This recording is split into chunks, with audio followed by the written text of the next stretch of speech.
everybody. My name is Coral, otherwise known as Luna's mom. As you guys know, we're showcasing brain tumor warriors this month for Brain Tumor Awareness Month. Today we have Charlie's mama. Hi. Hi. My name is Taylor, and I have the honor of being Charlie's mom. I am so excited to have you on and just tell us Charlie's story. Something that I start this with is tell me who Charlie is. Aside from the brain tumor, aside from the cancer, who's Charlie? What she loves, what her favorite color, everything about her. Charlie is a light. I feel like that's the best way to describe her in one word is she's just light wherever she goes. Everybody just feels her bright presence. She's so loving, nurturing, and caring. She's always putting everybody else above herself. She always is comforting everybody around her, especially her little brothers. She is the girliest girl that you'll ever know. She's always covered in makeup and glitter and nail polish. She loves all things outdoors. She loves to swim, be in the sun. She's funny and witty. She loves to prank our our boys and us parents too. She's so funny. She's just everything that's good in this world put into a little 7-year-old. And I've seen her pictures, her videos, and just as you describe her, that's what I see in her. She just got her hair done, right? She got a purple, right? It's mainly purple, but it also has like rainbow, like holographic looking. It's really cool. I haven't posted a picture yet, but it's really, really cool. She picked a I really saw a cool. little bit. I was like, I see purple now. Is she my twin now? Yeah, it's mainly purple.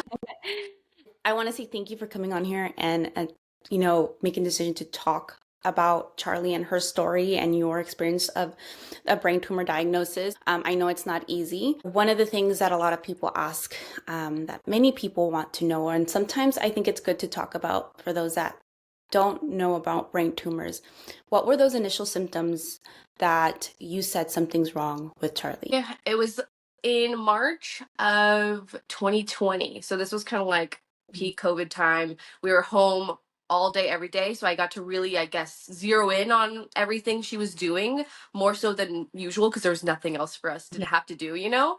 First, she was starting to take naps, and this is from like October to March. It was like she took like 2 midday naps, and that for her was like extremely unusual, especially given that she had no like virus at the time. Like she just took 2 very random naps, and I remember them so vividly because I was like, "What is she like? She's napping right now. She's the most crazy active child ever." So I was like, "What?" And then she was starting to potty train. She turned 3, so she was starting to do all that, and I noticed when she was climbing up onto the toilet, she was kind of like wobbly. And at first I was thinking, she's new to this, she's new to like this action. So maybe she just kind of like getting her footing because as far as balance goes, that was really the only thing that showed me like she's any bit off of balance. She was still running around normal, doing everything pretty much normal. Then a couple weeks went by from starting that and starting to notice that weird thing about her, and she complained of a headache, and going to my mom and my sisters like, she has a headache, I'm so stressed, and they were just like, it could be anything. It could be a sickness, she could be dehydrated, it could be anything. So just gave her water. She always felt better right after we gave her water, so we were like, does she even have a headache? We don't really know. She was only 3. So we were like, okay, headaches are whatever and normal. She had a couple of them in like, I want to say like a month span. It was just like, my head hurts. It was always after she was like running around and very active. And that was just like another thing I checked off in my boxes of like, that's concerning. And then the most concerning to me and the most confusing symptom was that she was waking up really, really early at like 5 or 6 a.m. And then she would vomit, and then she would go back to sleep. And then she would wake up around 8 or 9 and feel totally normal. Like she had no other sick symptom whatsoever. It was just vomiting. And I think it happened only 3 times before I was like, that's it. Like something is going on. This is very weird. I don't understand it. So those three things, the loss of balance and the headaches and Mhm. the very early morning vomiting around 5, 6 in the morning. Those were the telltale signs for me to feel concerned enough to reach out to her pediatrician. And it was difficult, being that it was peak COVID time, to get an appointment. But thankfully, her pediatrician is my family doctor, and I've had her as my doctor since I was like 13. So she knows our family really well. As soon as I had sent her a message, it was like 3 in the afternoon. I was like, I don't know what's going on. These are what's happening. I listed all the things of my concern. And it was about an hour later at around 4 o'clock that her office called me, and they were like, she wants to see Charlie right now. And I was like, what? Like, I was like, oh, immediately I was like, I knew something was wrong. I knew something was wrong. Like, immediately. And I said, well, I'm about an hour away from you guys. You guys close at 5. How about tomorrow? Like, I don't know what else to do. And they said she's going to stay past closing. She wants to see her today. So I knew at that moment, I was like, something is here, and this is not going to be good.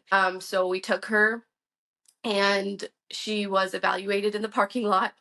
And to the doctor's mindset, from the doctor's point of view, she says, Charlie looks great. Charlie looks healthy. There's like, she had her running in a circle. She didn't like stumble or trip. She looked really good. So Yeah. she was like, she looks really good from my point of view, but just to be like so thorough. And she's always been this way, so I didn't think much of it. But she was like, just to be very thorough, I'm going to want you to go to the ophthalmologist to get her eyes checked. Maybe she's just really dizzy, because she can't see clearly. Maybe it's something like we could catch in blood work. So let's get some blood work done. And then finally a CT. And I said, okay. And she said, call them tomorrow first thing in the morning. She's like, it's COVID right now, so I'm going to tell them that it's urgent, just so she can get in as soon as possible. And I was like, okay.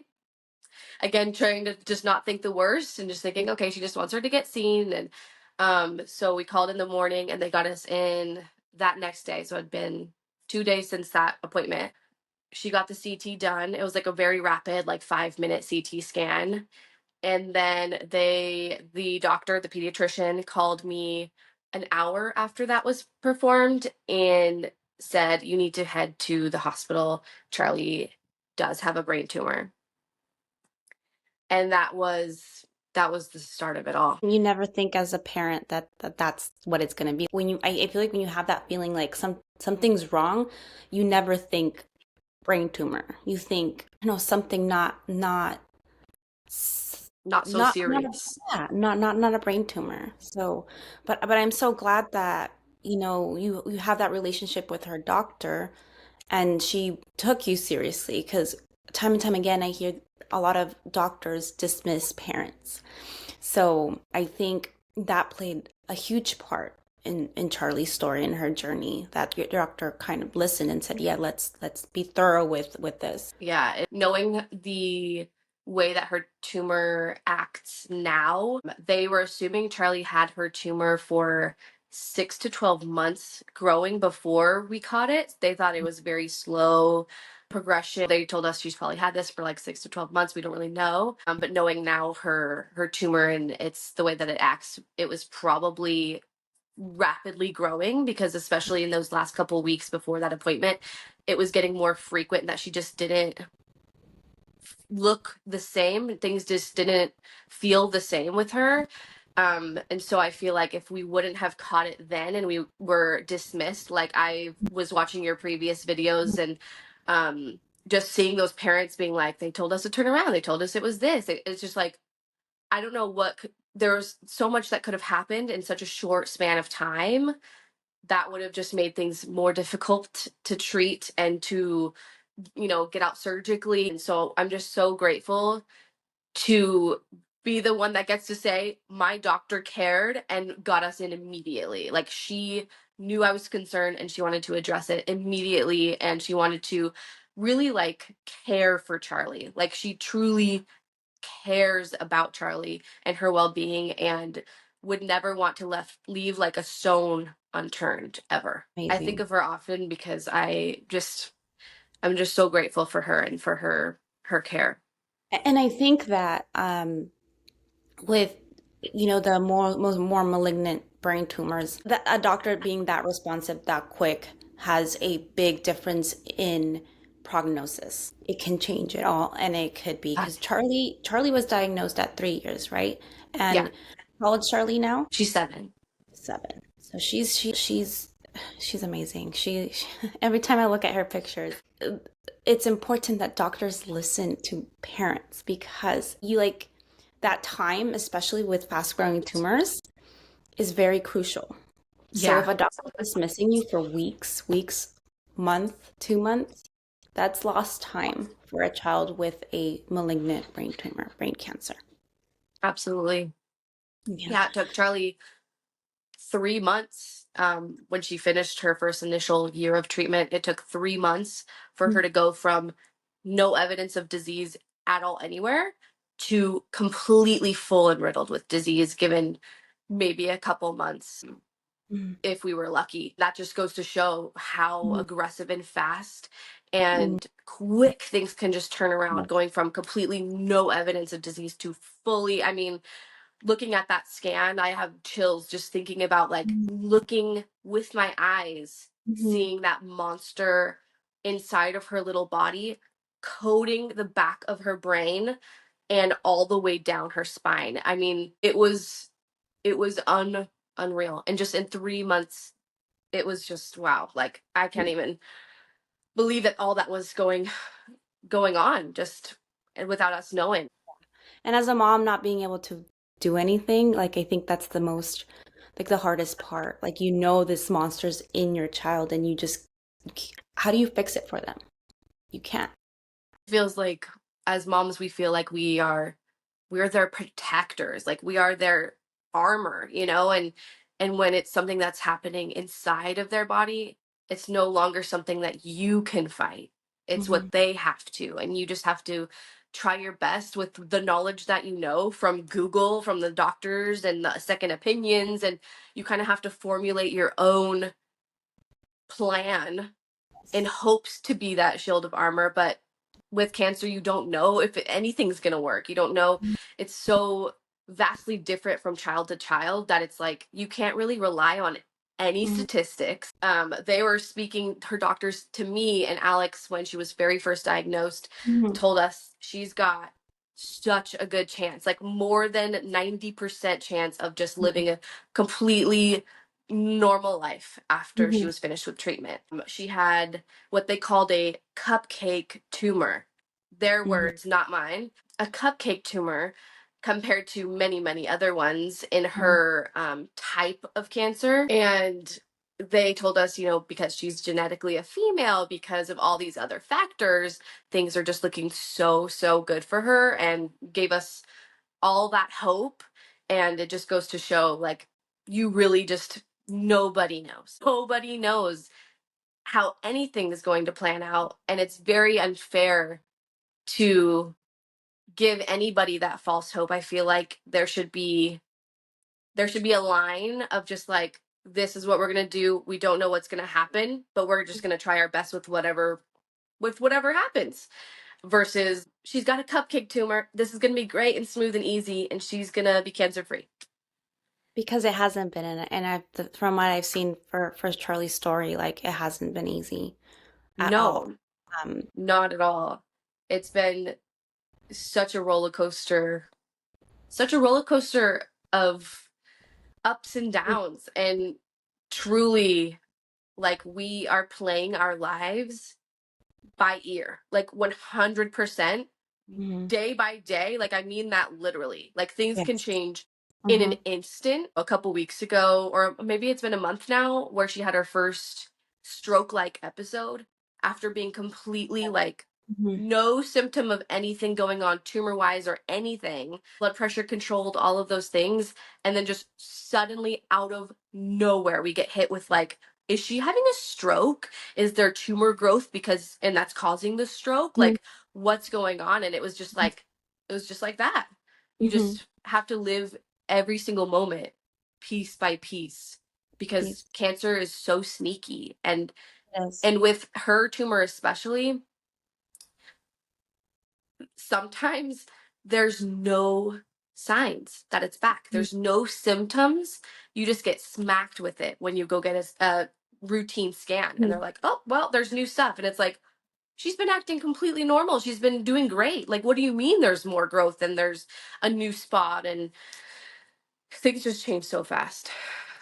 I agree with you. Life can change in an instant, especially when you're faced with a brain tumor diagnosis. It's even more like you have to play it moment by moment because, people say one day at a time, but I think that's too far in advance for our children. When you took her to the ER that initial first time, like what happened after that? She was admitted, correct? Yeah. So that was a very quick pace, and I'm trying to like go through my memories. I was in it alone because Alex had to be in the parking lot and just wait for everything to get relayed to him through phone. So hard for him as well as a parent to Oh my gosh. because of these restrictions. That was really, really tough to be in such a scary situation and to not be able to physically be there for Charlie. It's something that is so emotional for him to even discuss because of how distraught Yeah. that time was for him. Thankfully, the ER that we went to, oh, they knew we were coming. They were Hmm. called, they knew we were coming. They got us in a room immediately, and they said, okay, we're going to do a full MRI workup for Hmm. her, and so we can map things essentially to get a surgery done for her and remove the tumor. They said they didn't know if it was a benign tumor or not, but by the location alone of where her tumor was, which is the cerebellum of the brain, which is kind of like the back bottom portion, they say it's likely that it's a type of cancer called medulloblastoma, because it is commonly found in that spot. It's usually where it starts, and they said it's one of the most common brain cancer tumors found in children. It's mostly found in children, but I guess adults can also be diagnosed with it as well. So with that information, I was just preparing for the worst. I was like, I'm preparing for that because that makes sense to me. It made sense. The dizziness, all of the things. I was like, this makes sense to me. And so she got an MRI. They got her in the middle of the night that night. And the next morning, Charlie just was hooked up to two different IVs to just prepare for the surgery. And I spoke with her surgeon. She went over like everything with me. And then she dropped the bomb on me that she said it's very likely because of where the tumor is in her brain that she's going to wake up with a syndrome called posterior FASA syndrome and essentially go from a very normal, happy, thriving 3-year-old to a child that can't even feed herself anymore, that can't speak, that can't use her hands, that can't walk. I think I was more devastated at that time for her than I was the cancer, because I felt like we have a chance to fight this cancer, but I can't fight this. This syndrome is just going to happen and I have no control, and she's only 3. So how do you explain to a 3-year-old, like, you're going to go to sleep, but when you wake up, you're not going to be able to talk to me or hold anything in your hands or even walk. It was from like, so there's really no way to prepare a 3-year-old for that. And they said in rare cases, it doesn't happen. In rare cases, some kids just don't have it. So we're thinking, what's rare at this point? Maybe she'll wake up fine. We fought for Alex to be able to come and say goodbye and give her a hug before she went in for surgery. They told us no, which is like so unfair because a brain surgery is so complex. I mean, truly anything can happen. Yes, these things are routine, I guess. Surgeries happen all the time, but for a 3-year-old child, not getting to have him there was very difficult. I was also like 35 weeks pregnant at the time. And so just going through all of this by myself essentially was so hard. But she was so, I just want to take a moment to talk about how incredible she was through like everything. Going from never seeing inside of a hospital to fully like having an IV in her foot and an IV in her arm and having all these nurses that are covered in weird suits coming and talking to her and seeing me crying.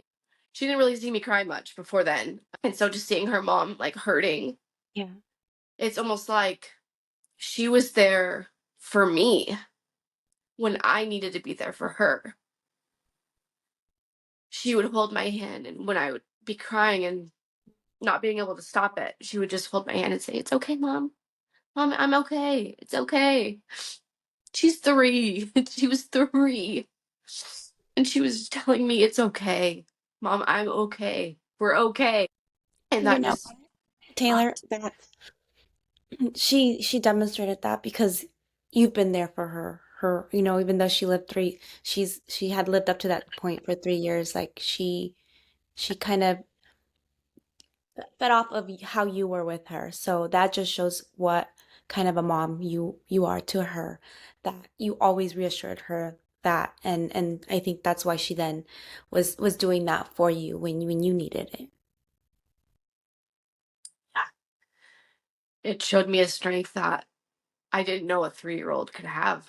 I was thinking, this is gonna be so hard. She's gonna be crying nonstop. She's gonna be fighting everybody. She's gonna be so miserable. But she was happy. She was playing. And I remember sitting outside of her room with the surgeon, just going over like the plan, and I looked into her room, and she was with the music therapist and the child life therapist, and she was just singing and playing instruments, all while I was like sitting outside the door, being like told Yeah. she's not gonna be able to do that tomorrow. She's gonna wake up and she's not gonna be able to do that. So I'm glad for her and her sake, that she had such a strong sense of calm Mm-hmm. in the midst of just what for me was like pure chaos. Yeah. So I fought the team to sleep in bed with her Mm-hmm. because she couldn't sleep without me. She was very like, how can you sleep in a hospital after you've been sleeping in your room for the last 3 years, don't know where you are? And they were like, "We can't let you sleep with her." And I said, "Well, then you're gonna have to roll me out of her bed because I'm gonna sleep with her." So I remember being up all night long. Her surgery was at 6 a.m. the next morning. And I remember just being up all night, just looking at her and crying and just praying that the surgery was going to go well and that everything was going to be fine. She was on FaceTime with her dad when she was being wheeled to the OR, and she gave him a thumbs up. And then when she came out from surgery, this was, I think, around 12. No, yeah, we saw her around 7 p.m. So it had been like about 12 hours till we got to see her. And they allowed Alex to come in and see her for 30 minutes. 30 minutes. And that Which 30 minutes was, it was when she was first wheeled back to her room. So, I mean, she was covered in tubes and wires. She was Yeah. intubated. I mean, the worst state you could ever imagine seeing your child. She wasn't awake. She was still asleep. And he just got to see her for a minute and hold her hand. He was really there for me. He knew she was asleep, so he was just really there for me. And then she woke up. They started to ask her questions, and she was saying some words. They Mm-hmm. said, "Do you have a brother or a sister?" And she said, "Brother, mom." And they were like, "This looks really good." Like, she's talking, like her hands were really shaky, like really trembly, but she was trying to like grab things. Like, she was better than I thought she was going to be waking up.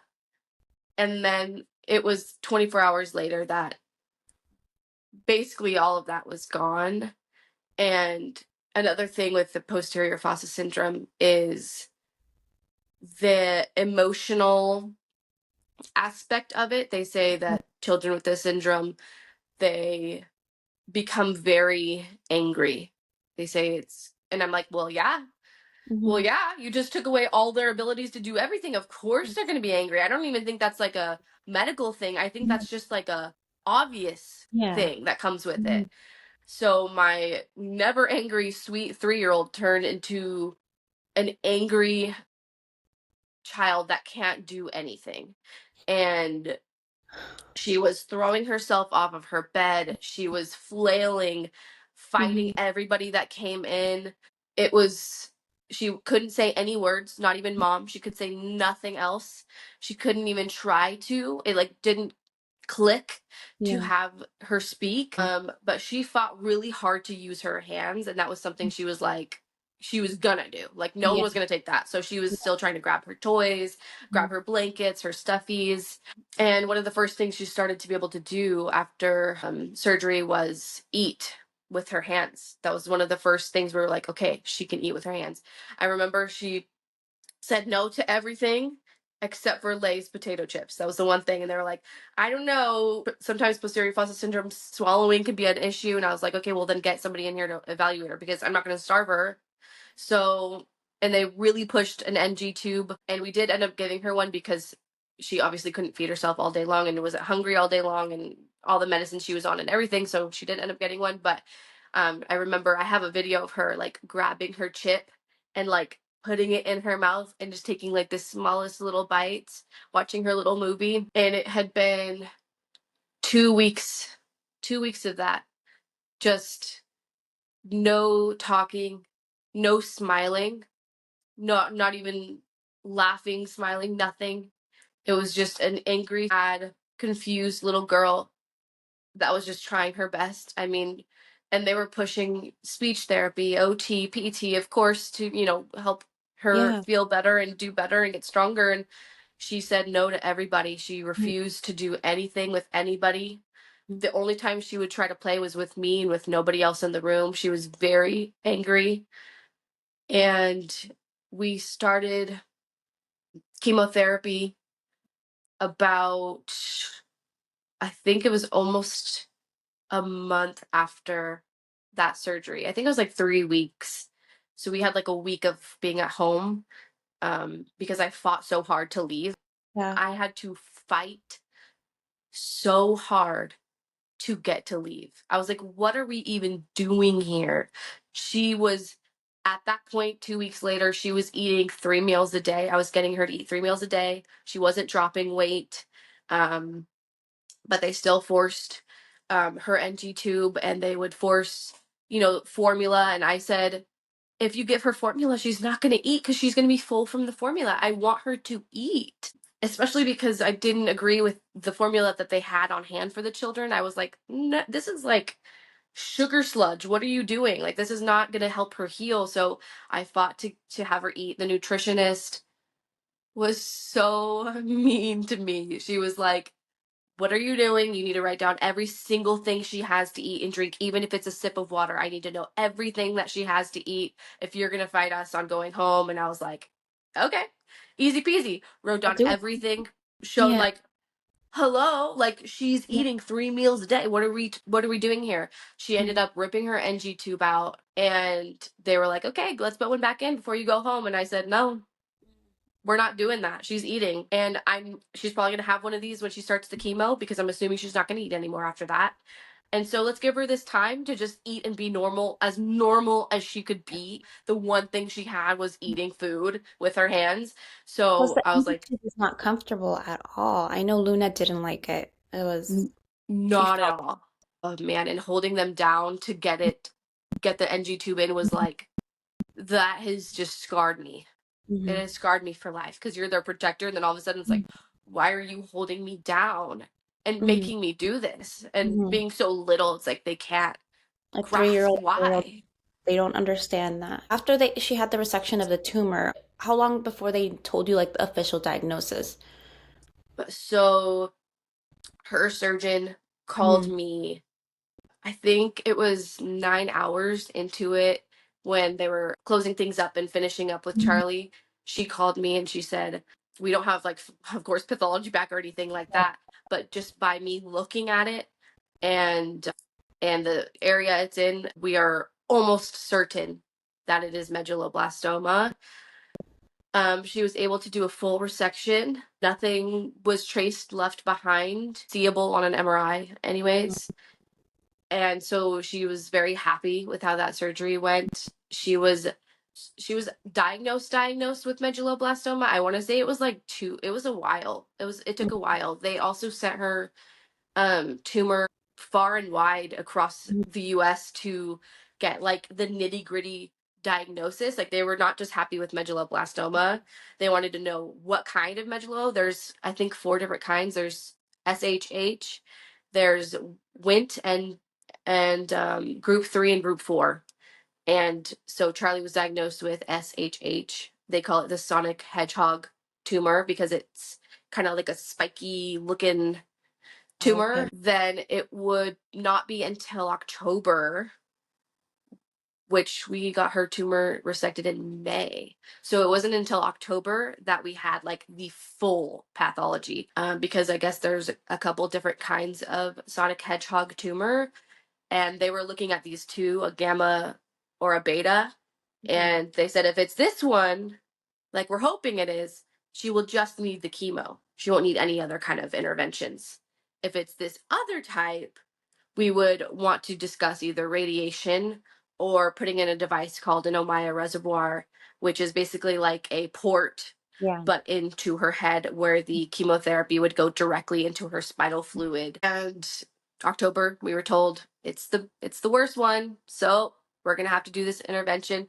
They said that this treatment was basically the same acting as radiation. She was too little for us to feel comfortable to radiate her at 3 years old. So, I mean, her team was very against it too. They were like, we don't want to do this if we don't have to. Because they did a full resection. So I know sometimes they radiate when they do that in case there's anything left. With Luna too, she was only 3, and they're like, radiation might not even be an option, but because of her diagnosis, they're like, that's all we got. So, you know, It's um, definitely the most heavy hitter when it comes to brain cancer is the radiation.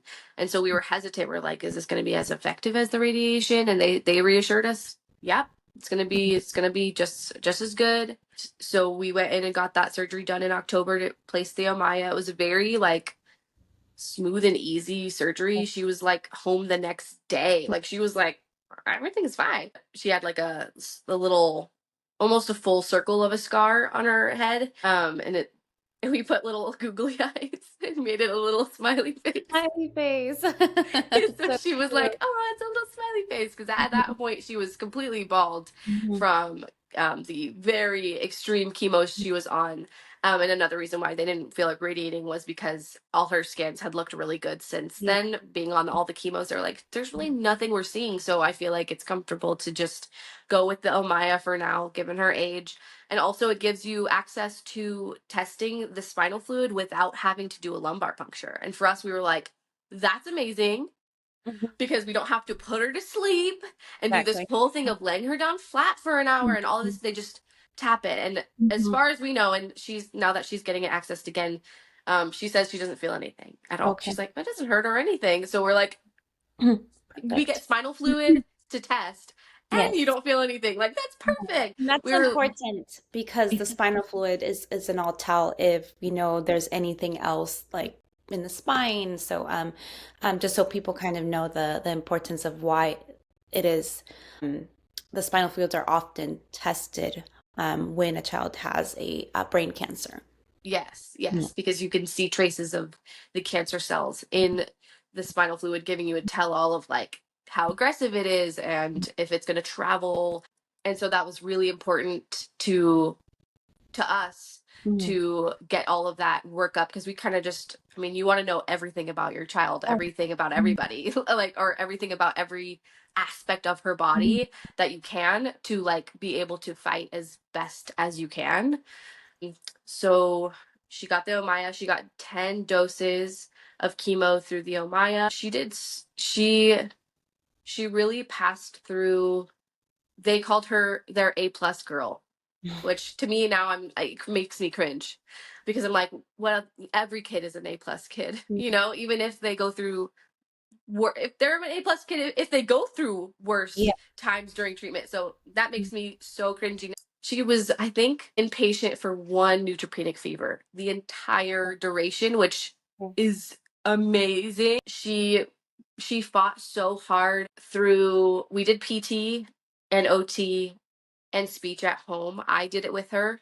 We did a little bit of PT in person, but she mainly did most of her healing at home. I think that's so important for our kids, and something that the medical teams don't see as important as we do as their parent. I mean, she went from not progressing at all in the hospital with her hands and with her feet, she didn't want to stand, to like sitting up on her own like a week after being home, like wanting to play Children, with her brother. Yeah, children they grow at thrive at home. home, and it's so important. And I feel like it shouldn't need to be advocated that hard to like Mhm. let us go home where she's going to do better and feel better. Taylor, I'll ask how long, you said that when she woke up, what's it called again? Posterior. Posterior fossa syndrome. Okay, so how long, like, did you see that change in Charlie? Like, when did you see her start to become more of the Charlie you know before surgery? It was almost 3 weeks before she started to smile and laugh and giggle. And then she started to speak more. I want to say like almost 2 months. She was almost back to base. They say that posterior fossa syndrome can last anywhere from weeks to a year. But from Hmm. my knowledge and all of my Medullo family, we know that that's very inaccurate because our kids are suffering for years. Yes. Charlie is 4 years from then, Mhm. and she still has a very shaky voice. Like, she Mhm. cannot speak um and sing her songs as she used to. It's very Mhm. changed in her, but she was standing and walking, man. She was fighting to get back up. She was like, I'm gonna be just fine. She had her little sparkly glitter walker that I like Mod Podged to make it like sparkly for her, and she was like, okay, I have this cute little walker. And she was walking. After a couple of months, she was walking, and it was so strange for us to be like, it was like her first steps all over again. It was literally like this syndrome and this cancer turned her back into a newborn, and we had to relearn everything all over again with her and witness it all, the firsts all over again. So to have her walking, kind of like running a little bit, just feeling overall better, it was probably about 6 months or so before she really started to like feel more independent and walk without having to hold the walls and scale the couch and all of that. So it was like 6 months before she was feeling a lot better, but still not at her baseline. And of course, like I said, she's 4 years out and she's still not at her baseline. It's tricky because the location of the tumor, the cerebellum of your brain, is in charge of all your motor function and your balance. And so it feels like even though it's done a lot of healing, it's also still injured. The surgery itself is a brain injury, and I don't think people really like are educated about that. Like, yeah, it's a surgery, so it's not like an accident or anything like that, but it is a brain Yeah. injury. Your brain is like, whoa, and it goes crazy, and then things completely change from that brain injury on. And I still, she still has those shaky little hands. She's still very wobbly. She trips really easily. Like, you could just tap her and she's gonna fall over. Like, she's very off balance. But yeah, I'd say about 6 months. And then a year later from that point, she was starting to run again. Like, she was gathering more of her balance. So she was starting to run a lot, a little too fast for us. We were always like, slow down, but we didn't want to like hold her back, but we were like, oh my gosh, you're running so fast. It's like you So said, like a baby that's just starting to walk too. Like when they start running, you're like, like don't get too far back because you're afraid they're gonna fall. So I can imagine it was like that all over again too for her not to have that to be able to do that for so long and now like wanting to run, you're like slow yeah, she's down. like, I'm free now and I'm gonna I'm gonna run. And I think having her little brother, Jackson, he's 17 months younger than her, was such a good motivator for her to be like, I'm gonna get back to being Yeah. able to play and beat him at all these races. And it was a really good motivator to be around him because of course they were inseparable her whole 3 years of life when he came when she was 17 months, yeah, 17 months old. It was like not seeing him and not like that was another traumatizing thing in itself. And then I really feel like he helped her heal. He helped her thrive all Yeah. over again. And it was just so it's heartbreaking, but it was also so beautiful to see Yeah. like their bond and just how much he meant to her and her healing process. She had the initial chemo, right? How long was that for? So her protocol Mhm. was, I want to say no, it ended up being 8 months because of like delays from Yeah. counts and stuff. So it was like Mhm. 8 months of inpatient Mhm. chemo, max dose, just very, Aggressive. Mhm. yeah. So she had that intense IV chemo for 8 months. Mhm. And then she switched over to oral chemo as like a maintenance phase Mhm. for like 5 or 6 months after that. And then she was done after that. So it Mhm. was 8 months of just survival mode. And then when she started the oral chemo, her hair started to grow back a little bit and she started to feel a lot better, eating more, got her NG tube out. How was that with her hair loss and due to the treatment with Charlie?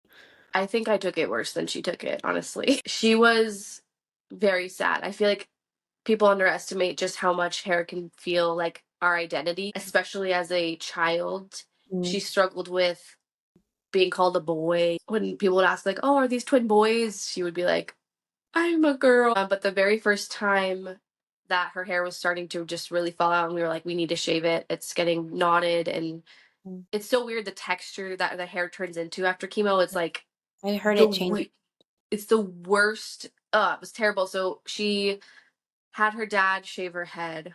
This was, I think I was like also 2 weeks postpartum, or no, a week postpartum. Mm. And so getting home from the hospital with my baby and then having to shave my daughter's head and see her just visibly look like a Yeah. child with cancer was, it just hit. It just like, I don't know, it just really, even though we've been through so much already in those short months, it was like, that really just makes it visible to the eye that she looks like she's sick now. Yeah. Everybody that sees her is Mhm. going to know that she is a sick child, and that hurts so much. She was very brave to shave her head. She was excited because it was so itchy for her, and she was ready to get it off. And she had her hair fall out on and off through her oral chemotherapy treatment.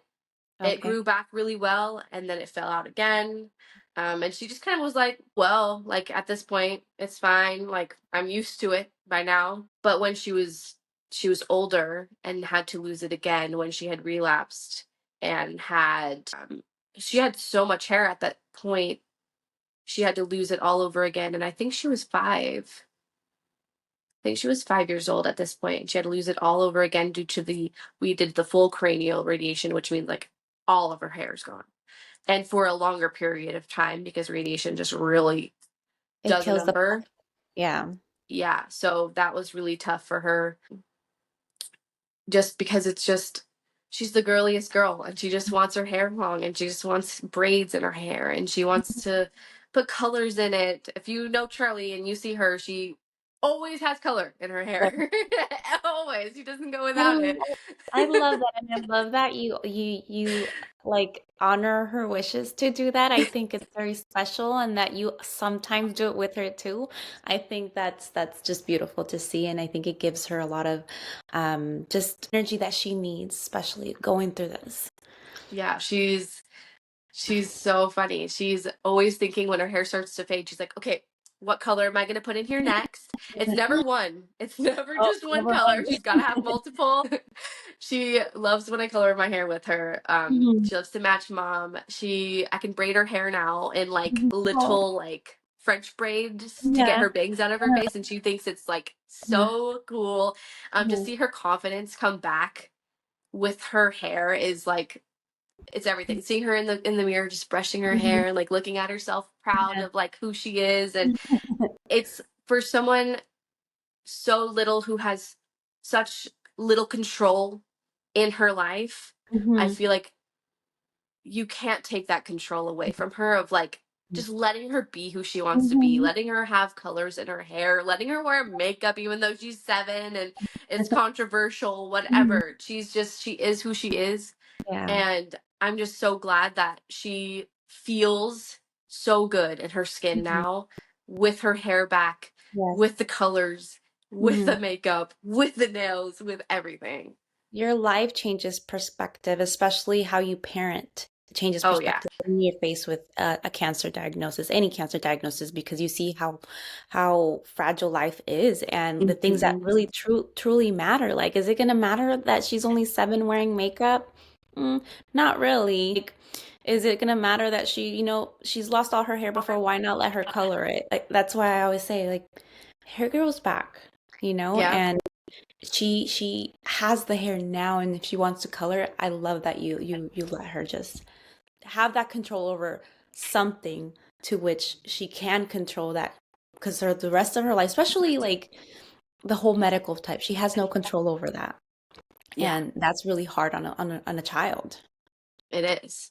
So giving her that sense of control back in any way that I can is absolutely what I'm going to do. And also, like you said, you never know when anything else is going to happen either. So, I mean, she could need to switch to a different treatment in a month from now, and then her hair all falls out all over again. And at least in the time that she had it, she was able to just do whatever she felt Mhm. fit. Mhm. And to elaborate more on how you said like your parenting changes when you're faced with your child being diagnosed with cancer, I would say is more extreme than I could have ever thought. Like I am such a different mom now than I was back then. I feel like I was worried about so many little things. I was so stressed over things that just like did not matter. And Mhm. now I'm just so much more like relaxed and go with the Mhm. flow and just I don't know, like it makes you so grateful Mhm. for every little moment that you just savor all of Mhm. it. I feel like I'm like more present than I've ever been as a mom. I feel like in those first 3 years of Charlie's life, I was very anxious, very Mhm. like all over the place, and I didn't like slow down and just like be, you know? Mhm. And so I feel like that's something that this cancer diagnosis has blessed me with as a mom, and something that I can try to see positive out of all of this is like I am so much better and more present as a mom and so much more relaxed. I'm sure the kids are really glad about that. I'm like, make the mess, throw the glitter. I don't care. Like Mhm. everything is fine. Like I can clean that up. It's not a big deal. Like nothing's a big deal anymore Mhm. because No, cancer is the big deal, pretty yeah, much. yeah, I 100% agree with you again, because I'm the same with my 2 older kids, now that, Luna's not here, like, I'm like, does it really matter? Like, am I really gonna get upset at one little thing? Like, just let them be the kids, because they're here and they're able to grow up. Just let them be kids, and stop and really truly enjoy the little things that before you maybe didn't notice because you were so like wrapped up in other things happening in your life, whether it's financial, whether it's family, whatever other else. You kind of focus in more on the important stuff. Exactly. Yeah. After that, the initial treatment, she actually did she was no evidence of disease, right? Yeah, she had been no evidence of disease and clear spinal fluid, The whole entire treatment. From resection till July when she finished her treatment, she had completely clear scans every single time. Because they removed it completely. So did she continue on it, or was there a point where like, oh, she doesn't need the chemo anymore? It was a protocol that was created at the St. Jude's Hospital.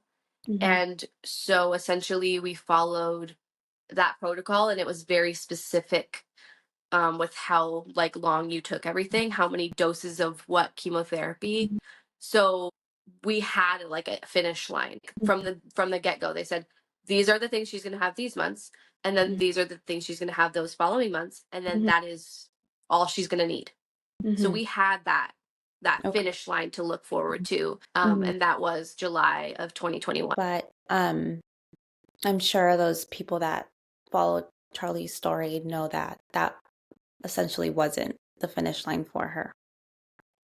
Yeah, that was not the finish line as we all were hoping and thinking that it was. We saw her after treatment start to feel better, feel more mental clarity, just thrive. She really was doing so well that summer, and she even went on a trip to Disney World through an organization, and she felt amazing through the whole trip. That was October after her treatment. She was just doing really well. And then I feel like it was around November.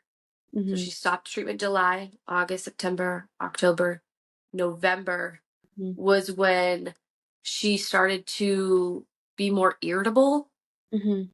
And I was just thinking, she's adjusting to like normal life again. And she's also, I think at that time, how old was she? That's a tough time for a kid. That's when you start getting your attitude, and that's when you start, like changing a lot. And so we were thinking maybe she's just getting sassy. It's okay. Like trying not to think the worst. She wasn't more off balance or having headaches. So we were just thinking she's just going through the motions. She was very since starting chemotherapy, she has sensory processing disorder. She cannot have certain things on her body. Buckling herself into the car seat was and is not fun to do still now. And so she was a little bit more heightened, I want to say, in November.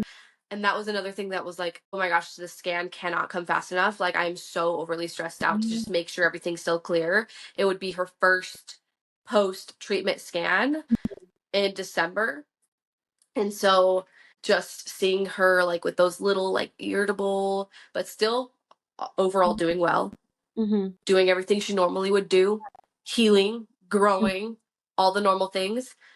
And then December 6th was her scan, and everyone felt really hopeful and excited to see a clear scan after treatment, and just kind of, because I feel like that initial scan is like kind of a tell-all, like, okay, if this scan's clear, like things aren't super aggressive, even if it is going to come back, like we'll have some time before that. Just like you start to like think of like how much is riding on this one scan off of treatments completely. So she got the scan done, and usually her nurse practitioner would call us with results, or even sometimes email us just like, things look good, like keep doing your thing. And I received a call from her head neuro-oncologist. So not the nurse practitioner we always see, but the one above her. And as soon as I heard his voice, I was like, this isn't good. Oh, big time. And he said, hey, is Alex with you? You might want to just like sit down together for a minute. And I was like, okay. So we stepped outside together, and he said, Charlie has tumors all over her cerebellum and all down her spine. She has some bigger ones. She's got what they called a sugar coating of cancer on her spine. And he said, things are looking good. We'll, talk about the things we can do next at her next appointment. And then he hung up. And I was like, I mean, that was worse than the initial diagnosis. way worse. Like, We weren't working with you. You weren't just told your daughter has a brain tumor. You're told there's there's many cancer tumors. Yeah, everywhere. everywhere. Yeah. And it was like, I didn't even think a 10-minute phone call. It was so fast. He was just like, Mhm. she's got cancer everywhere, not looking good. We'll see what we're going to do the next time you come in, which I think was like the following week. I was gonna say, and I'm surprised they didn't tell you to bring her in right away.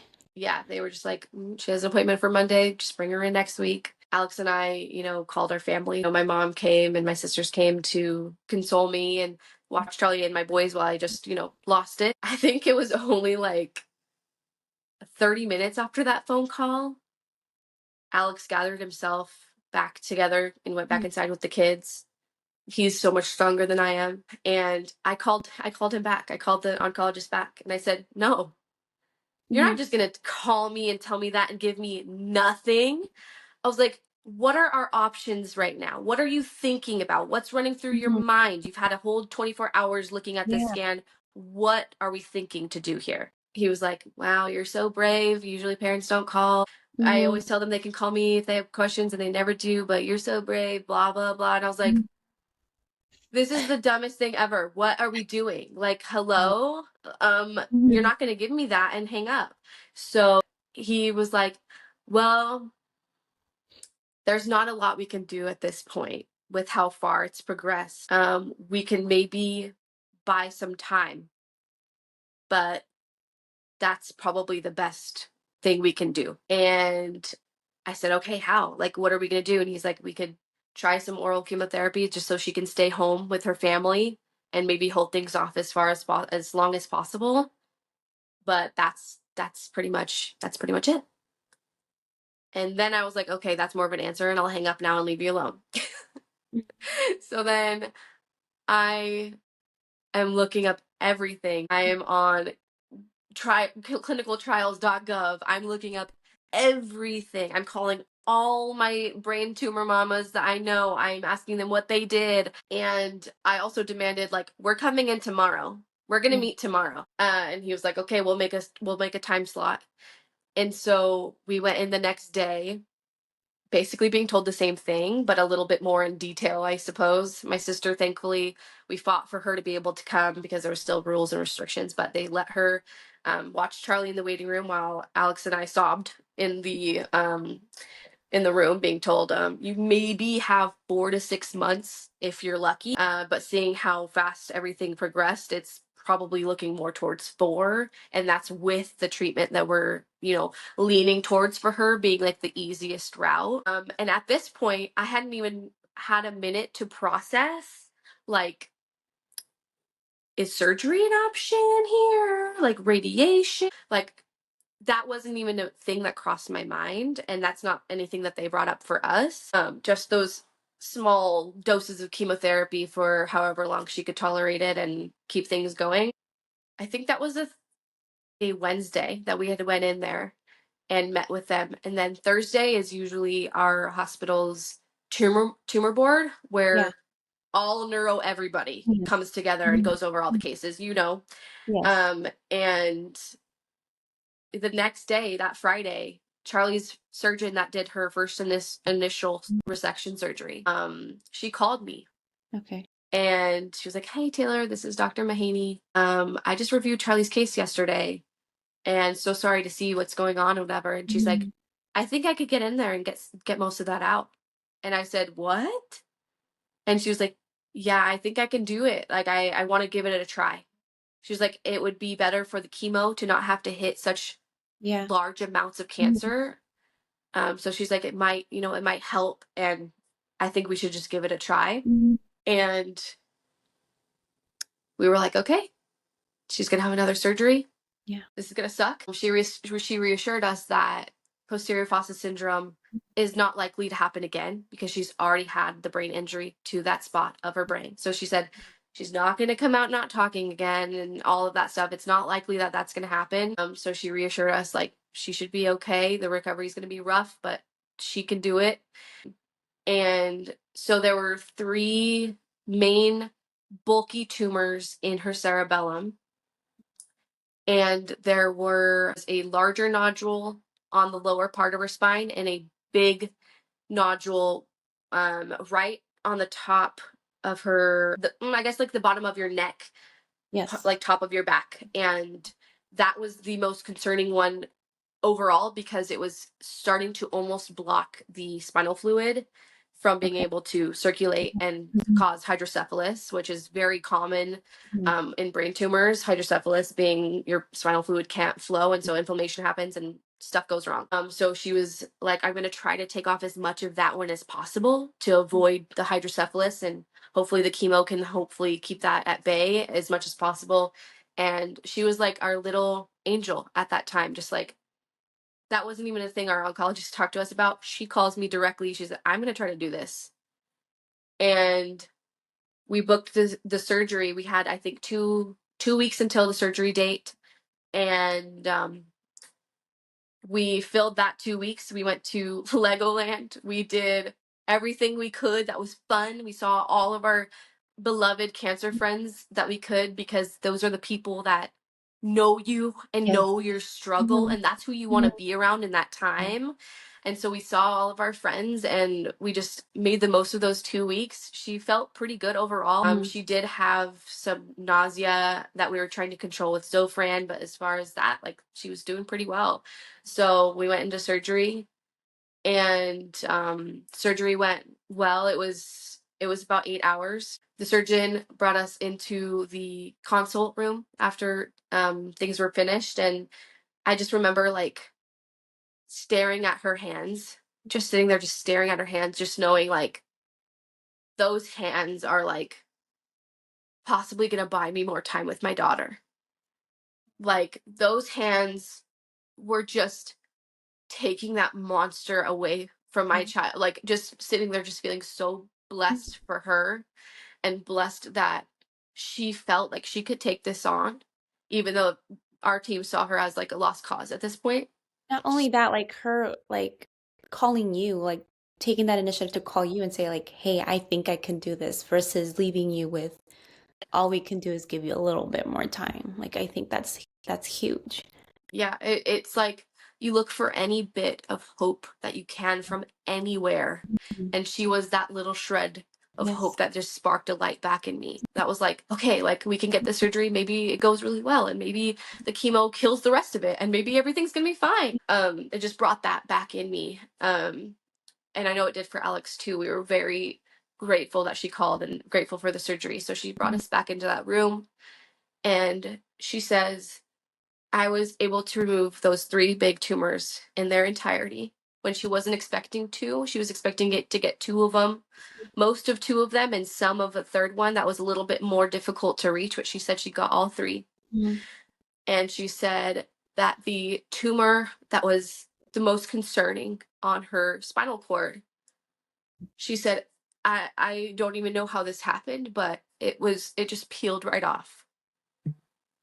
Wow. And it felt like a true miracle in that Mhm. moment of like, this was absolutely the best case Mhm. scenario we could have ever hoped for. Yes. So now there's all we've got to deal with now is like the sugar coating of the spine Mhm. and little tiny pieces left in the cerebellum. And it felt like maybe she had a chance again. Maybe she could survive. We Yes. got all of this out. This surgeon, this angel of a human, just helped so much. So I had that fire lit. I said, okay, Mhm. like, what are we going to do next? I don't feel comfortable with just oral chemo. I want to hit this. Her Yeah. body's recovered from the last bit. I want to hit this, like, while we can, while it's all Mhm. as slow as possible. And so I said, can we radiate? Can we radiate just the spine even? I didn't want to do full brain because at that point she was still very little. And Mhm. I wanted to avoid anything. If there was longer term survival, I didn't want to have, just have it be more devastating. So I Yes. said, can we just hit the area on her cerebellum and Mhm. the spine? Because I had Mhm. done some research on like targeted Yes. radiation. And they said, we'll talk to the radiation team. We'll see what they think.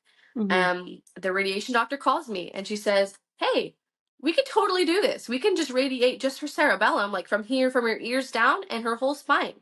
We can Yeah. totally do that. And knowing how effective radiation is against medulloblastoma, it's basically like the number one fight you have against it. Mhm. We felt like, oh my gosh, she's going to hit this whole area Mhm. of every concern we have, and it's going to kill all of that stuff. Yeah. We have a fighting chance. Mhm. So she got the radiation done. She had the surgery done in December. It was the 21st of Mhm. December.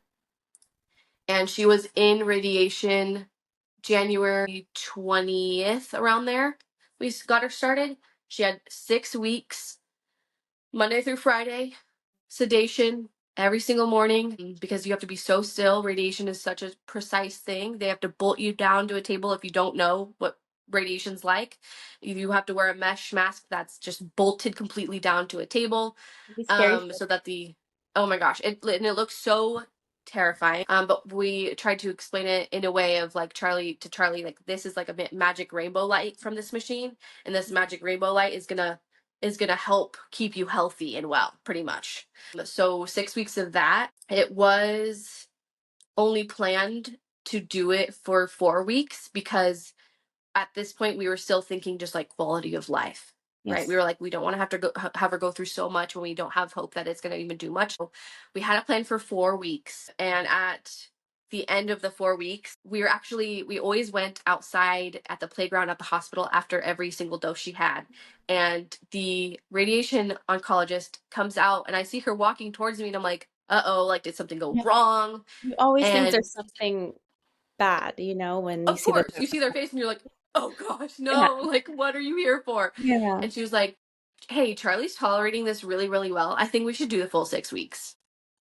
And I was like, okay, Mhm. okay, let's do the full 6 weeks. I mean, hello, she's at a park right after radiation. She is tolerating it very well. Let's do it. Let's do Mhm. the full amount she could have, just to Mhm. give her the best shot. Mhm. And so we did the full 6 weeks. We got her clear. We got her scans to look clear That's by the amazing. naked eye. She had no evidence of disease. And that stayed true. And she couldn't go on any chemotherapies after that, because if you don't know, your spine has like so much bone marrow in it. Mhm. And when you radiate that bone marrow, your body is like, whoa, and it gets very weak. So Charlie did have to recover from that. And it was very, very tough, because she felt really icky, low Mhm. counts of everything. It was just very tough to get Mhm. through that period. But then she started to recover. She's still suffering from low platelets from that Mhm. radiation to her spine. She was clear and recovering and healing, um, and just doing overall really well. No Mhm. concerns from us. And then she got a scan done in June. So she Mhm. was on no treatment. We really packed that time to go on all the trips we possibly could, everything she could have dreamed of and hoped for. We just tried to make up the most of that time. And then she had a scan in June. She finished radiation in February, March, April, May, June. So this was 4 months of just like nothing for her. She didn't have to go to the hospital, didn't have to do anything. It was awesome. And we got a call from our oncologist again, saying cerebellum, spine, they look clear, but now the rest of her brain has what we would just say several tumor spots on it. We call it leptomeningeal spread, which is basically like little seedlings of cancer everywhere, which checks out because that's what she had on her spine. So we weren't super caught off guard with it, but also just really hoping that wasn't going to be the case. We were hoping we killed everything we needed to. And so it was back to the drawing board. It's like, okay, now what are we going to do? It's all over the rest of her brain. Do you choose to radiate the rest of her brain and hopefully buy even more time? But her team was I should say, her oncologists were very um, against it, because they were just like, it's another 6 weeks in the hospital, Monday through Friday. It's it's gonna be tough, and it's gonna spread anyway. Like, it's just not worth putting her through all of that. We're giving you no hope. And for yeah, and just for what? Just for it to come back and just spend six Mhm. weeks in a hospital being sedated for what? And Mhm. so we were pretty devastated. We tried to see if we could do like gamma knife to the Mhm. spots. They said that's that's not possible because there's so many seedlings everywhere that even if you hit those spots, it's gonna start growing elsewhere, pretty much, that hasn't been radiated. So we just started, talking oral chemotherapy, starting her on like the lowest dose because she still was recovering from this spinal radiation. And so it was like, what can we do when her body is suffering so much and is struggling so much, but try to keep her like best quality of life possible and as comfortable and happy as possible. And so we had to make that choice. We were going to go with just the oral chemotherapy and just buy as much time. Her, I swear, as you hear this story, you're going to feel like there are just so many angels in this story that just showed up. And so her radiation oncologist, the one that was like, let's push the 6 weeks, love her so much. She was so amazing to us. She calls me directly and she's like, hey, I just saw Charlie's scan because I've been following up on her.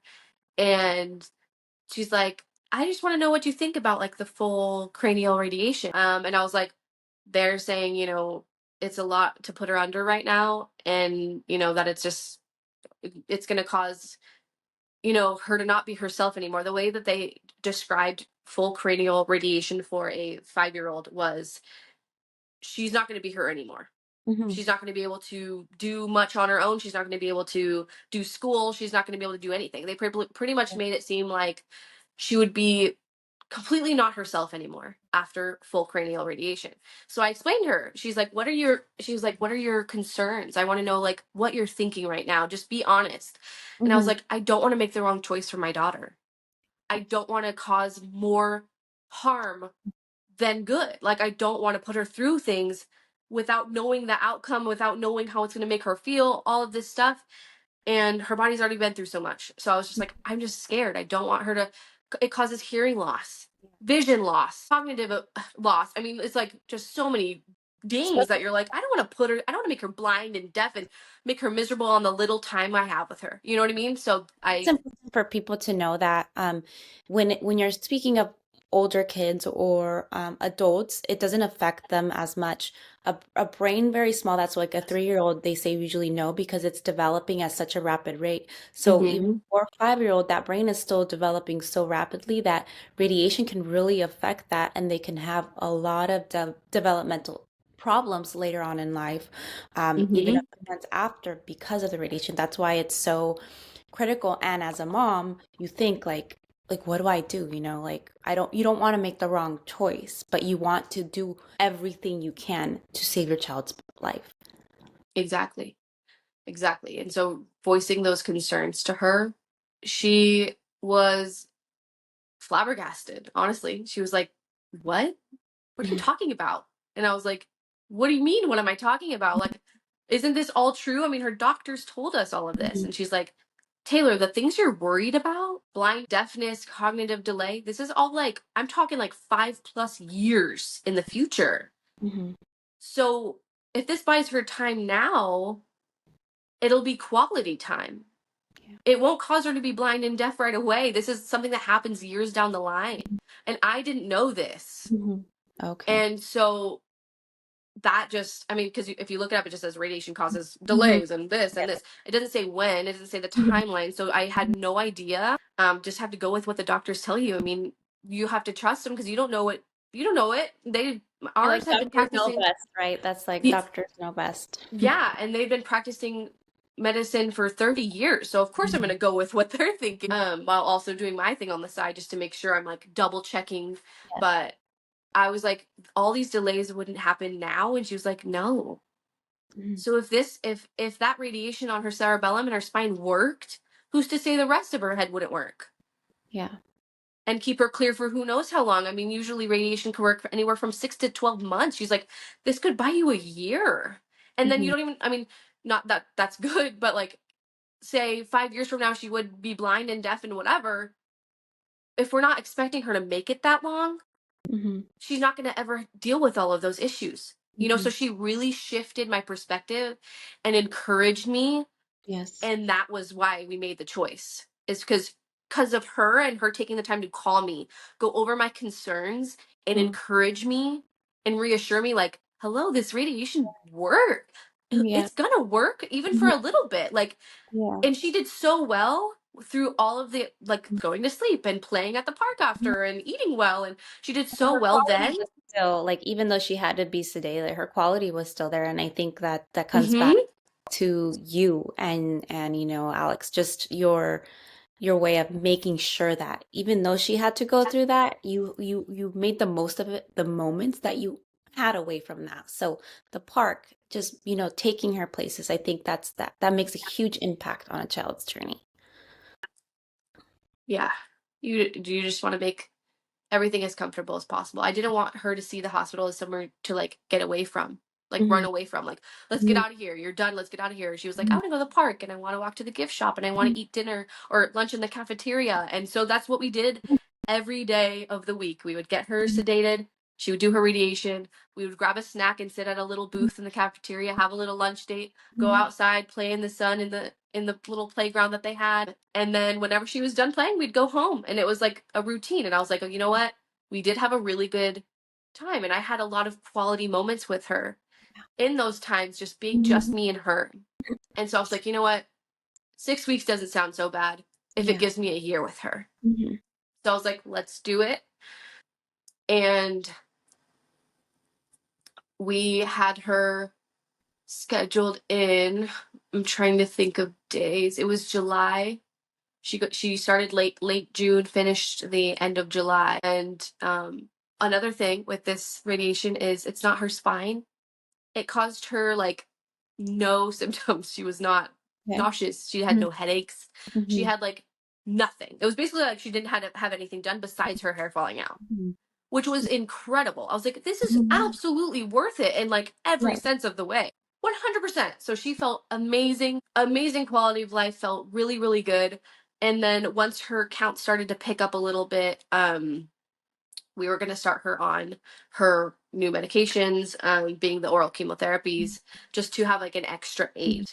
At that point, after she was done with that 6 weeks of full cranial radiation, I got a message from a friend that I met on social media, Yeah. and she said, "Hey, is this where you're being treated at?" And I said, "Yes."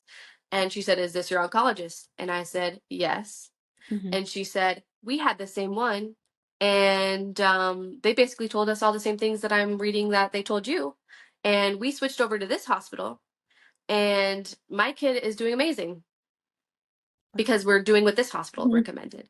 And I said, give me those digits, girl. I need to get in with this Like, I'm person. calling right now. Yeah, so I call and I'm like, hey, I want to set up an appointment to go over my daughter's medical history. I Yeah. send over all her things that she needs to be Hmm. sent over. And this team, incredible, incredible. We had a phone call, and usually these doctor phone calls suck. They Hmm. suck because it's Hmm. always, like, Yeah. sad stuff. Hmm. But this phone call ended with, she could survive this. We Hmm. don't know. It's so complex. It's so different for each individual child. We don't know. Hmm. Sometimes the kids that are doing the best end up not doing the best. And Hmm. sometimes the kids that aren't doing the best at first end up doing the best. You just never know. We don't know. She could survive. And that Hmm. is all that I needed to know That and hope. hear. Hmm. I just needed to hear that from a Hmm. medical perspective. Hmm. And I said, we're going with you, and Hmm. we're ditching this other team that completely just failed my daughter, right? Like, threw her under the rug. She's not going to survive. Good luck. You have 4 to 6 months. And this was how many months? 6 months after her Hmm. relapse December. This was July. So it was like 7 months Hmm. since. So we were given 4 to 6 months, and it was 7 months later, you know? And so we were thinking, okay, and now she's clear. Hmm. She's no evidence of disease in her brain that's active, Hmm. no evidence in her spine. I mean, best case scenario. Yes. So I said, we need to ditch this, like, team that doesn't have that fire for my daughter and switch to this team that does. Yeah, And I you think need that's, a team that was gonna want to fight, continue to yeah. fight. And I just kind of want to add this in. A lot of times, as parents, as we share our children's story online, we're ashamed about sharing it. And why would you put your child in pictures or videos, or why would you do this? Hmm. But if it weren't for that, we wouldn't make these connections with other parents that we may have never crossed paths, and Hmm.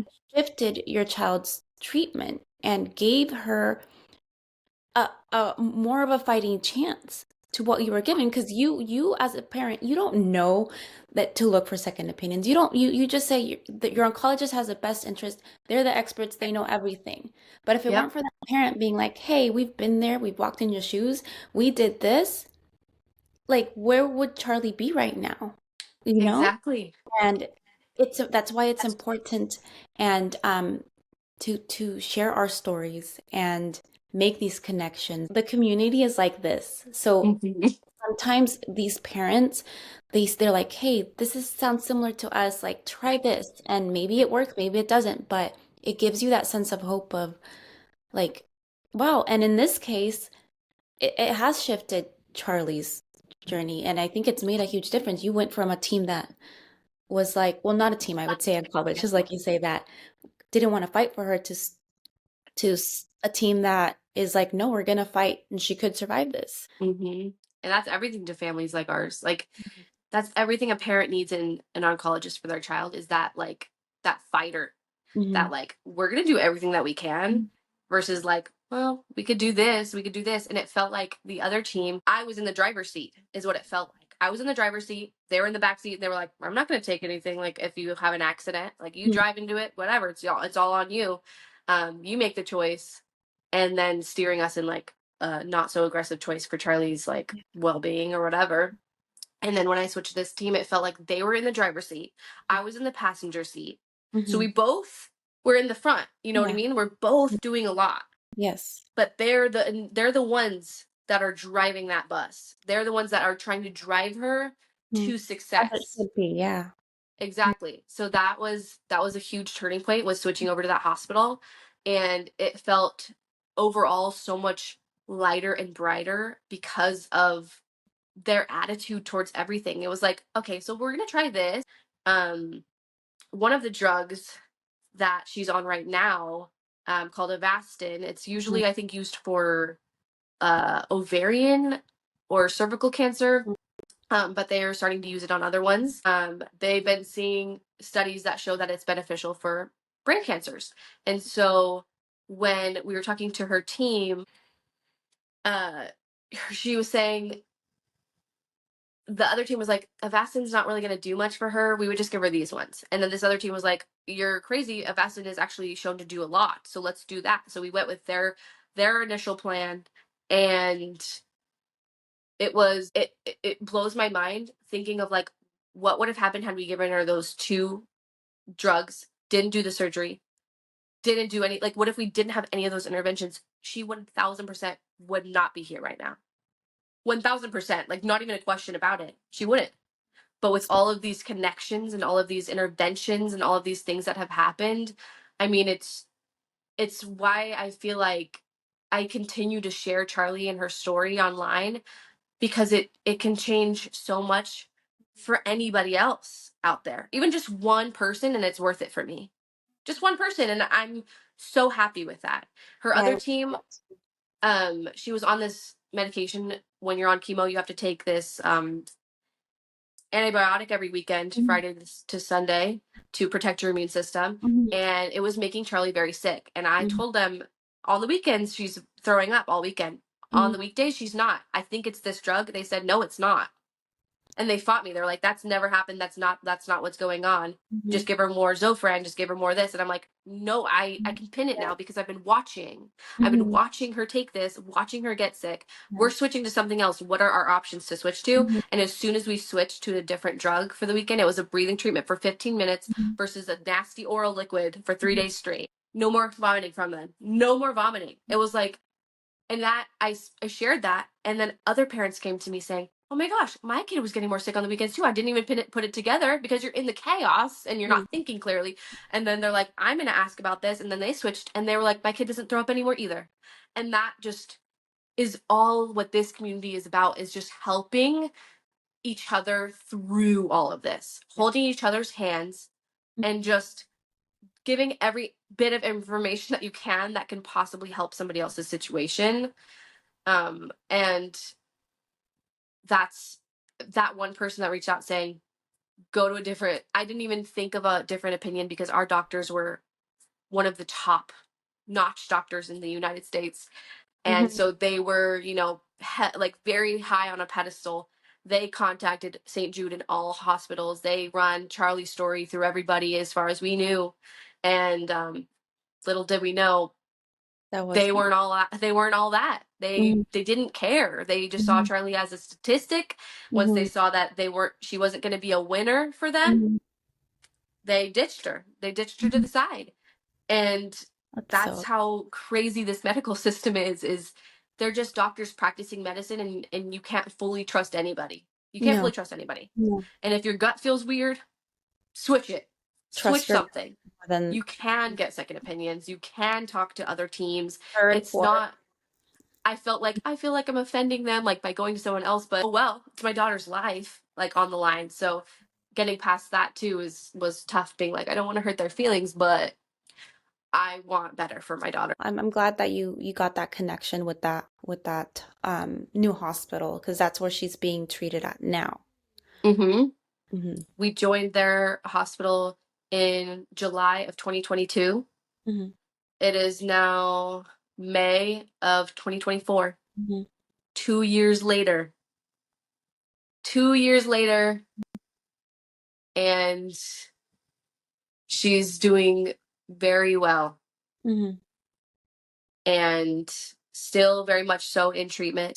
She's had progression, slow progression for the last year, and her team now is just trying to do everything in their power Hmm. to keep her on the right track. We just started her in a new medication through her head port, Hmm. on top of the IV medications and oral chemo medication. And she's tolerating things really, really well. And we see at the end of this month whether or not the intrathecal chemotherapy is effective on the spots of concern. We're hoping that it is. And our team already has plans if it's not. They're already like, if this doesn't work, we're switching to this, we're doing this. And that is exactly what our families need, is someone that's Yeah, looking ahead for us. that have something else in their pockets as in case it doesn't. But I am always thinking about you guys. I'm always thinking of Charlie. I always ask my Luna, like, I ask them for like all the kids that are in the fight too, like, oh, watch over them, like, um, because I know it's hard and all these kids deserve a life out of the cancer. Like it's and my heart's with you, Taylor. And I'll be thinking of you guys for good results. If not, I'm glad you're in the right place where they're going to continue to fight for Charlie. Me And too. I think it's important to give yourself credit for how persistent, how you haven't given up on Charlie and just not taken no for an answer. Because I wanna make sure that you know that Charlie's not still here just because of her doctors, but because of you too.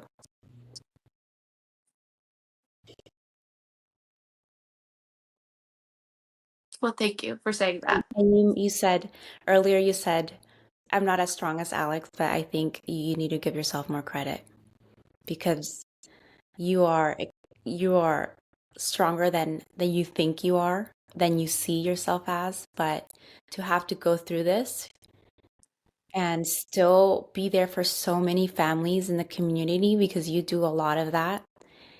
So do you. It's amazing. We're talking about you. But I get what you mean. It's hard for us to see it sometimes, but I really truly hope that you know how amazing and how strong you are, and that is why Charlie is the way she is because she sees how strong her mama is. She feeds off of you. Thank you. You're welcome. I think I equally feed off of her as well. Her strength gets me through Mhm. and gives me strength. What would you want to tell parents that are starting this fight? What would you want them to know? I want them to know, and this is going to maybe be cliche, but to never give up hope, to never let somebody tell you what's going to happen for your child, Mhm. to lean on the ones around you, especially ones that that really understand. Like I feel like I've leaned so much on other cancer parents during this fight, and it has given me a sense of just like normalcy in a weird way. Like I feel like we can discuss things and talk about our children and what they've gone through, and I feel like community is everything, and I just really wish that all parents out there who have a child with cancer just jumped into our community, because we are all here with open arms, Yes. ready to help, ready to give any bit of advice, ready to give any comfort, ready to make things happen. And making memories is so important. I feel like all of us parents that can help make Yeah. things happen for families will, because we know how much it means to each other. So Mhm. just having a good community behind you, if it's not your immediate family, look elsewhere. There's more people out there that care. It's just never losing hope and never accepting things that you don't feel in your heart are right and are true.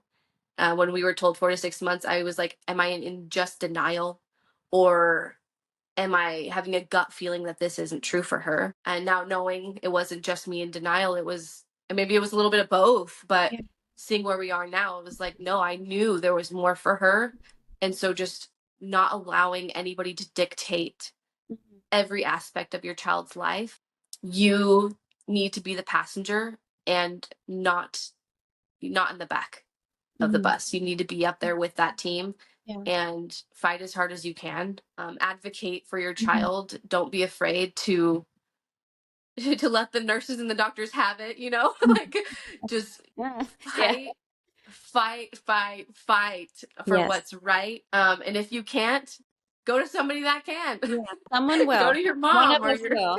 Like even like I feel like even the own community, like that's something that yeah. I've been doing with Luna's Evergoal, try to help parents advocate for their children. So like if you feel like you can't, always ask another cancer mama. Sometimes we were willing to, not just fight for Mhm. our own kids, but fight for your kid as well. Absolutely. Mhm. We're all in this together, and we're all holding each other's Mhm. hands through this beautiful and difficult and tragic and awesome life. And yeah, we're all here for each other, and that's what's going to get us all through. And you do a lot of you help families get these experiences too. Like I said, you're always there for the community. What would you say is the best way to people that don't know, they are not part of this community because they don't have a child with cancer, um, and they want to help? Maybe they know a friend that has a child with cancer, maybe their family, maybe someone on social media. What would you say the best way of them to help a family would be? Like, I know it's hard for us to sometimes ask for help. So I want people to, hear the different ways that they could help.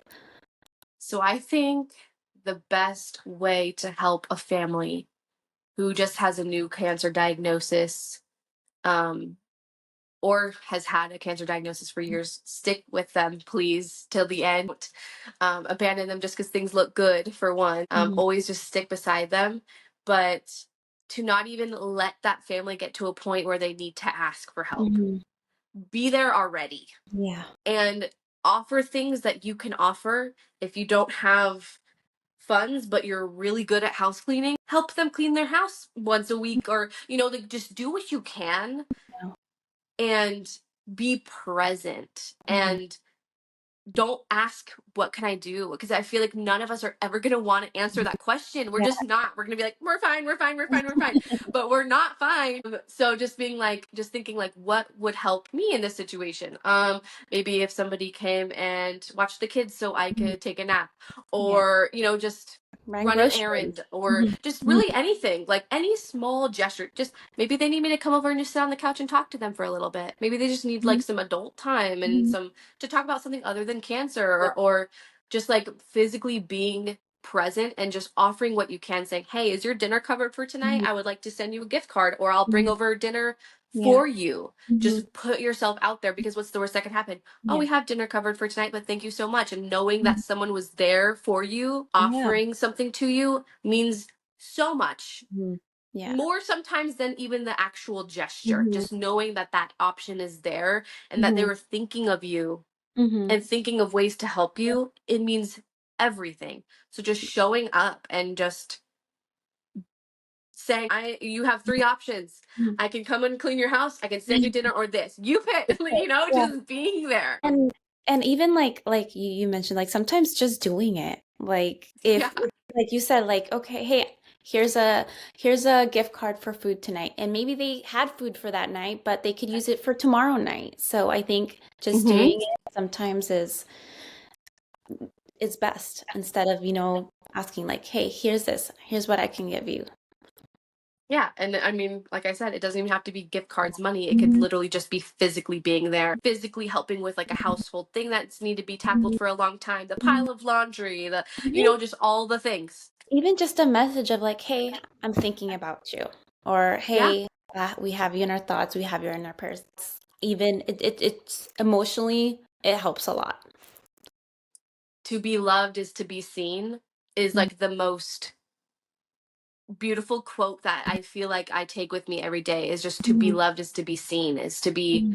heard Yeah. and thought about. And it makes us feel in a journey that just feels so lonely, even though you have a community of thousands of Mhm. people, you could still feel lonely. And so just in those moments of not being lonely with them around or thinking of Mhm. you, it means everything, and it really helps get us through Mhm. this difficult time. Yeah, I agree with you. Um, is there anything else that you would want to add to the conversation? I feel like there's so much other things that I want to ask, but I think we would be here for another 2 hours. I'm like, oh my God, it's already within 2 hours. I I just mean, want I to throw it have out time, there. but I know you have little ones. No, yeah, I just want to throw it out there for anybody that's going through something similar, that I am an ear to hear, a shoulder to cry on. I'm here to help. I think it's so important to have somebody to go to. I wish that I had somebody to go to that like Mhm. knew what I knew or know. And I hope that people realize that not only me, but I know you and Mhm. other people that are in this community, with our voices. I want people to know that they can come to us too. Mhm. They can come to us for anything, advice. Just share your story, share anything that you need, ask for things that you might need that you don't feel comfortable asking your family and your friends that don't really understand your situation. Just, I want to have, my arms wide open for anybody that needs a friend in this. So I just want to I just want to complete this by putting my hands out there and just say, I'm here for you. You're never in this fight alone, and never, ever, ever lose hope and give up. No matter how hard things can Mhm. get or how bad things can look, you're just trying your best. And we're here for you. One, I will add this: hope is the one thing that we always hang on to, even when things are not looking good. I always say I had hope until my Luna took her last breath, and it's something that keeps us going in this journey, and it's important to not lose that hope. Yeah, absolutely. I just wanted to say thank you so much for coming on and sharing beautiful Charlie's story, for being vulnerable and always being open to raise awareness and just help the community. Thank you for having me, and thank you for doing what you do. You inspire me so much, and you give me so much strength. I mean, from a standpoint, you better not edit this out because I'm talking about you. You better leave this in. Like it's like you know me. I know, I'm like, you're leaving this in. I want people to hear just how incredible you are to our community, and you give me hope that even if things take a turn for my daughter and things don't pan out the way that I'm hoping, you give me hope that I can still be strong after, and that I can still be there for my community. And you just give me hope that that, there can be life even when one is lost. And that I feel like is the most precious thing to me, is just seeing these moms, that are going through like what almost feels inevitable for us. And just seeing you guys just pushing through and just doing so many amazing things and just making your children proud and living for them is like the most inspiring and special thing to get to witness. So I just want to say thank you. Thank you for doing what you do, for being who you are, and for just giving me hope that even though things can go really tragic and difficult, there can still be so much beauty in life. Thank you so much, Taylor. And that's, I think, important, not just for me as a bereaved parent to know, but other bereaved moms that are out there doing the same thing. Because I mean, I speak for myself, but I sometimes feel like, and I always say this to people that are close to me, I'm like, I feel like I'm not doing enough. I feel like, am I even making a difference? So hearing that, thank you. Of I course. appreciate it.